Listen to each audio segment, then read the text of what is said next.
मित्रों, जब जब भक्ति का जिक्र होता है तो सबसे पहले जिनका नाम लिया जाता है वो हैं राम भक्त हनुमान। रामायण काल में प्रभु श्री राम की सबसे ज्यादा सहायता अगर किसी ने की तो वो हनुमान ही थे। लेकिन मित्रों, क्या आपने कभी सोचा है कि रामायण के बाद पवनसुत हनुमान जी आखिर कहाँ गए?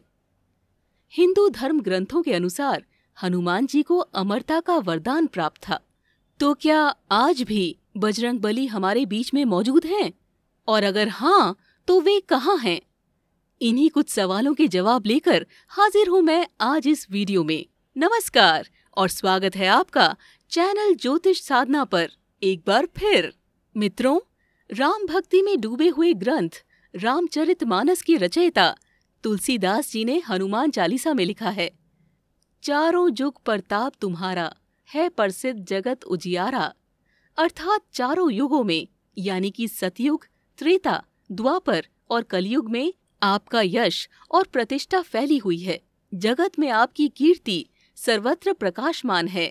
त्रेता युग में भगवान श्री राम ने हनुमान जी की सेवा और भक्ति से प्रसन्न होकर उन्हें ये वरदान दिया था कि जब तक इस धरती पर मेरी कथा प्रचलित रहेगी तब तक तुम्हारी कीर्ति भी अमिट रहेगी।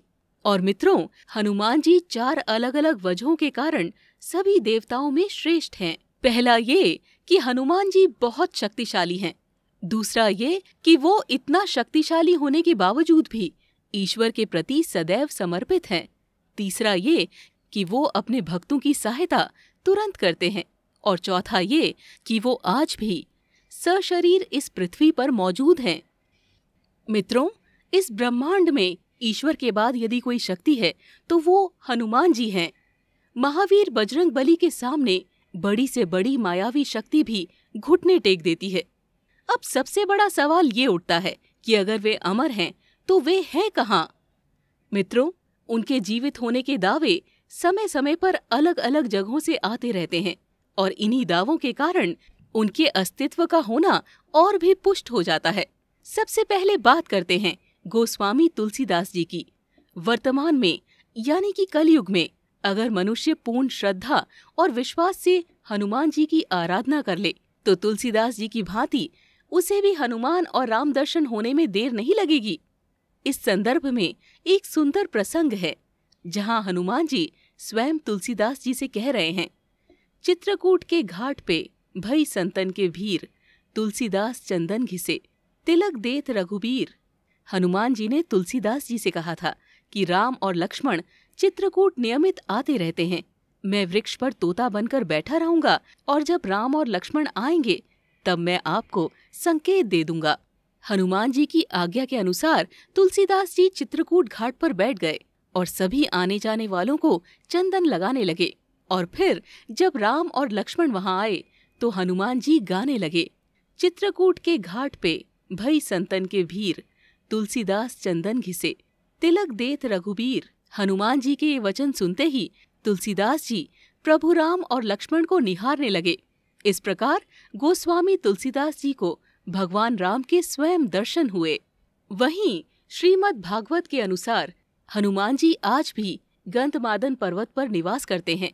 ये गंधमादन पर्वत हिमालय के हिमवत पर्वत के निकट है, जिसे यक्षलोक के नाम से भी जाना जाता है। यहाँ एक अद्भुत सरोवर है और उसमें खिलने वाले कमल की कथा हमें पुराणों में मिलती है। हनुमान जी इसी सरोवर के पास रहते हैं। प्रतिदिन भगवान राम जी की पूजा करने के बाद हनुमान जी यहाँ के ब्रह्म कमल तोड़कर उन्हें अर्पित करते हैं। एक अन्य पौराणिक कथा उल्लेखित है कि जब पांडव अपने अज्ञातवास के समय हिमवत पार करके गंधमादन के पास पहुँचे तब भीम सहस्त्रदलित कमल लेने के लिए गंधमादक पर्वत के वन में पहुँचे। तब उन्होंने हनुमान जी को वहाँ विश्राम करते देखा। भीम ने उन्हें अपनी पूंछ को मार्ग से हटाने के लिए कहा तो उन्होंने कहा कि तुम ये स्वयं ही हटा लो। लेकिन भीम अपनी पूरी ताकत लगाकर भी उनकी पूंछ हटा नहीं पाया था और वहीं भीम का घमंड भी चूर चूर हो गया था। इसी पर्वत से जुड़ा एक अचंभित करने वाला तथ्य ये भी है कि आप किसी भी वाहन से यहाँ नहीं पहुँच सकते।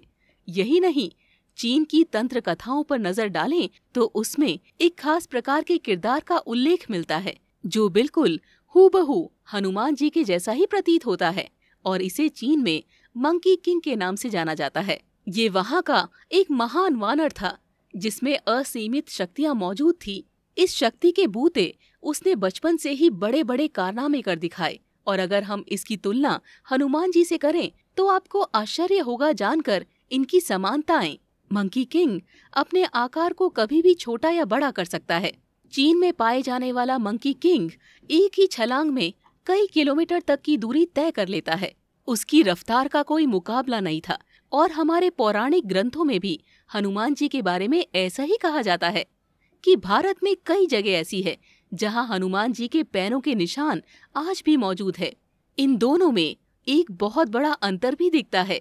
जहां मंकी किंग के हथियार के रूप में एक लंबी सी छड़ी दिखाई गई है, वहीं हनुमान जी को हमेशा हाथ में एक गदा लेकर दर्शाया गया है। क्या सच में हनुमान जी रामायण के बाद चीन चले गए थे, जहां उनकी कहानियां आज भी सुनाई जाती है? चीन के प्रसिद्ध इतिहासकार जी सॉलिन को पूर्ण विश्वास है कि मंकी किंग और कोई नहीं बल्कि हिंदू धर्म के हनुमान जी ही थे, जिन्होंने चीन में समय बिताया और उनका इतिहास समय के अनुसार चीन में गुजरा। समय के साथ इतिहास के कई पन्नों को भुला दिया गया और जो बचा वो आज भी सबके सामने साक्षी के रूप में मौजूद हैं।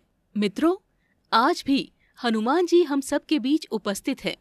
इसको समझने के लिए आप किसी भी छोटे बड़े प्रसिद्ध हनुमान मंदिर जाएं। वहां आप गौर करेंगे कि इन मंदिरों के निकट आपको बंदरों की भीड़ अवश्य मिलेगी, या फिर उसके कुछ दूर के क्षेत्र में ही सही, लेकिन आपको बंदरों का झुंड उछल कूद करता नजर आ ही जाएगा। ये बजरंगबली हनुमान जी के वो साक्ष्य हैं जो हमारी नजरों के सामने होकर भी हम देख नहीं पाते।